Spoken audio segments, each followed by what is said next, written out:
Diya dito sa yuta nga ang adlaw permi naka high beam 12/7 mulubim sa dali siya panagsa kay grabe kasulaw kayo.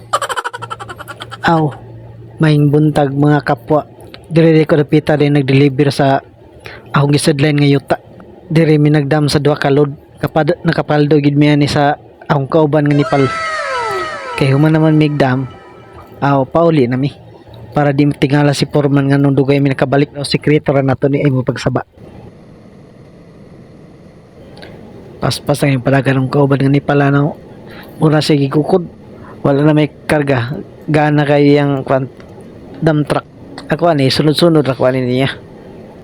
Siya dia sa tuwing agi. Pero ako subay ko sa dalan rigid sa wala. Pero tabo rin yapon mi dito sa tumoy. Ingaw kay dire murag walay tao. Di man gapanggawas ang nasulod sa housing. Man lagtago murag priso housing sa RCC.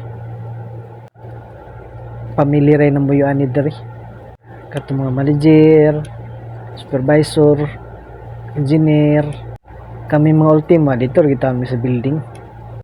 Nga tagduha tagtulo ang nasa kwarto. Saon nga ultimo ra man ta. Tabo gyapon mi diri repita sa kuno kung kauban nga nipal. Sutoy-sutoy na siya padagan.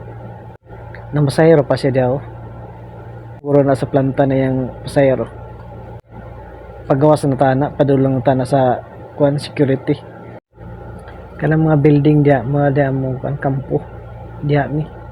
Tag 2 indanas, 3 indanas. Muna nang kuan daw, security house, guard house, wala siya. Paggawas na ta padong sa highway. Highway na na padong sa mga village des unahan. Ang mga kasulayan nga trabaho, panuway na mo.